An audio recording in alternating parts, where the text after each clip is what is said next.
inotondichemedza. Ndiri mudzimai ane 36 years, vana ndine 2 boys, mukuru ari form 4, ari kuda kutonyora this year. Saka nekuda kwekushaya mari ndakatsvaga basa remumba mwedzi wadarika uyu, ndichibva ndariwana kuitira ndiwane mari yekuti uyu anyore. Saka uyu mudiki ndakasiyawo nemunhu wandakasiya naye ane 2 years. Hama dzangu ndakawana mwana last Sunday, ndakachema ndikazvirega. Kana kudya handisi kukwanisa, chikafu akapiwa paine vamwe vakuru anotorerwa ivo vobva vadya vega. Akatiwo acheme zvonzi uyu anonetsa. Saka hei ndapererwa kuchema kwandiri kuita musoro wave kutorwadza daily nedzungu.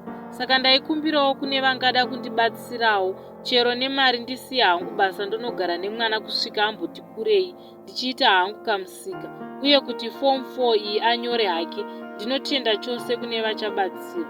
Tichateera mucomment section yenyu.